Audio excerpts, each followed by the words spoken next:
Stuart, we have the Self-Reg Summer Symposium number 7. It's number 7 coming up this year. Isn't that something? It is, yes. It really is. And I mean, every year we look back to the first, I always I still find it funny. Maybe no one else does but me, that we called the first one the first annual. And everybody Yeah, thought we were crazy except you and I, or maybe, putting on a show or whatever, but it wasn't. It was, it was a reset for the yeah, Merit Center, and yes, it was. reconnecting many relationships that had been developed over several years, and kind of trying to drive this all forward. So number 7 seems exciting. It does. And this one is, again, it's online, and my hope is that next year 2022 will be face to face with an offering Yeah, here in Peterborough at Trent University, and that will be in that place pandemic wise.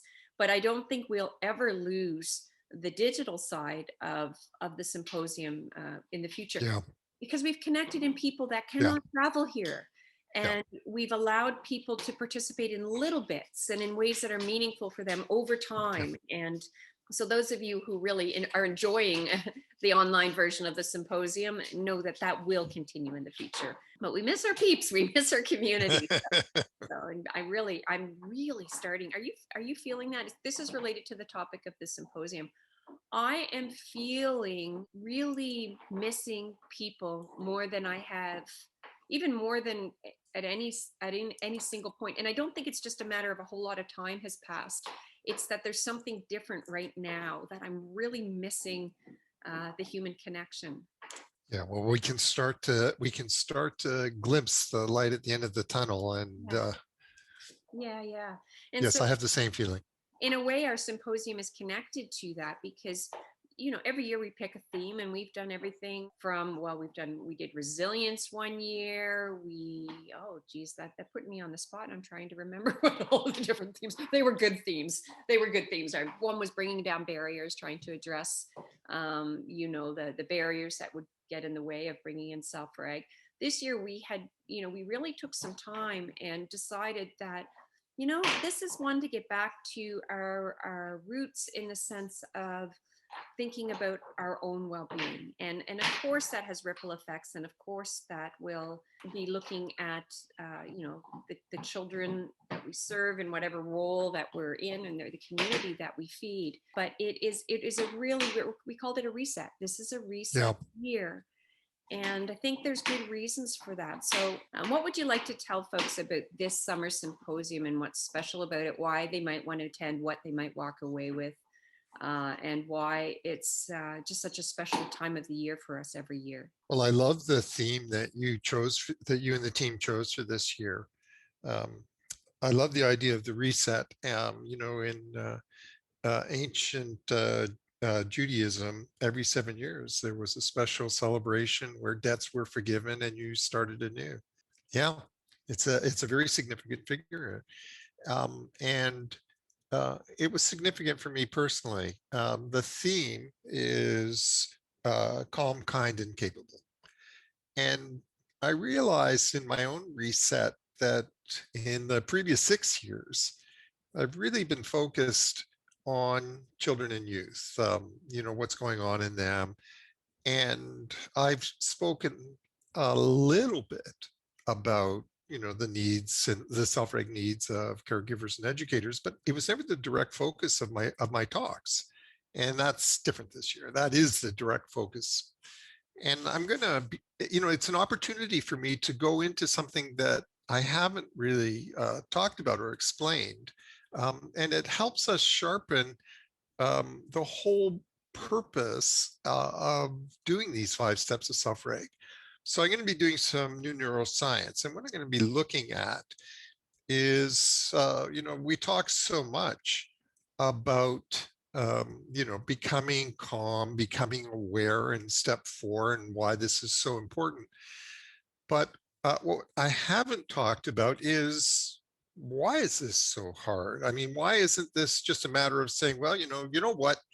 I haven't paid attention to myself, so I'm going to change that. I'm going to start to pay attention.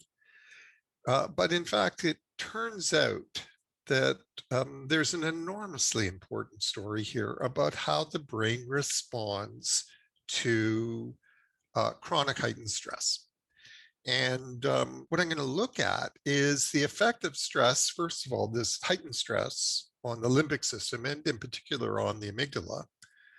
Okay, so we all pretty much understand that it really hyper arouses the amygdala, but at the same time, it inhibits the functioning of those parts of the prefrontal cortex that are necessary for being aware that I'm under stress, or being aware that something's going on inside my body. It depresses the medial and dorsolateral, the VMPFC, prefrontal cortex. So at one and the same time, if we're under a lot of stress, it increases our impulsivity. We have all these effects of all this cortisol that's being released. And I'm going to be talking about this. I'm going to talk about it in terms of, understanding what's happening in the whole hierarchy of a homeostatic system. So that's a real neat thing. It's an aspect of, I've never talked about the feed-forward mechanisms. So this is a wonderful chance to really show how brilliant Cannon was, because Cannon did talk about this. But at the same time, you've got all these people that can really benefit from understanding that, the more stressed you become, the less aware you become of what's going on inside yourself. That's the simple message. I was thinking yesterday, I'm writing up something for you right now, and I decided I'll save the real story for the symposium. But I was thinking about an experience I had, and I'm not sure if you were with me. It was in Peterborough, and they asked me to come talk about the explosive child and the explosive student. And I sat down, you know what I'm like. So I sat down at the front and I said, I'm going to start off, and I'm going to tell you something that you're not going to believe, and maybe you won't like, but there is no such thing as an explosive child. And so the room goes nuts. Everybody wants to yell at me, except they like me, so they didn't yell. And then I had to explain what I meant by that. And so it was a very interesting exercise. And I asked a couple of people in the audience, tell me about a case where you're absolutely definite that this was an explosive situation of explosion. And so this one teacher told the story about the kid, and it was around just after lunch, and the kid exploded, and it came out of nowhere. So I thought it's a great example. But think back now, when that student came in, did you have an inkling that this might not be a good day? And so she sort of smiled, and she said, well, now that you mention it, I noticed that he had pulled his hat over his eyes and he slumped when he sat down. And I kind of thought, this is not a good sign. Well, it's a great story, because part of us was aware that this was not going to be a good day, but we push it to the back of our mind. Why do we do that? Well, we do it because, first of all, that's a stress on the teacher. It's a stress because her own neuroception is telling us, this is a warning sign. And right off the bat, she's become a little bit stressed by the negative signs she's received. But she chooses to ignore it and push on with the day. And no doubt all through that day, there were lots and lots of signs that she kept on ignoring until bang, it explodes. So then that raises a really interesting question. Why do we ignore it? And that's actually an example of what I'm talking about. Our body sends us signals all the time. Our body tells us that, I'm having a little bit of trouble right now with digestion. So a little bit of feeling discomfort, and we shunt it aside if we're even aware, but we probably marginally aware that this is happening. And so we shunt it aside and, kind of think, well, maybe we rationalize it or intellectualize it. You think, oh, it's what I ate, but then eventually the problem just grows and grows, and then it bursts into a crisis. Now we can't ignore it anymore. So this is a very important problem for us. How can we deal with these things that are going on beneath the threshold of conscious awareness? What's Stuart saying? That if I if I focus really hard, that I could see that the acid's building up in my duodenal system? No. But what we can do is we can reframe certain impulses. We can reframe. I did this with Susan all the time. I always teasing her about why she was eating Miss Vicky's. But eating Miss Vicky's is actually a wonderful signal. And it's a signal. And the issue here is not whether you eat it or not, but the issue here is reframing that signal that tells us, oh, I have a craving for Miss Vicky's. I must be pretty in a bottom right Thayer state. I must be pretty low on energy and pretty high on tension. Now, what you do next is the issue. But the fact is, we maybe can't become aware of things that are happening in our gut, at that cellular level, but we can become aware of when we're overstressed. We can learn how to reframe the signals. Now, then what do we do?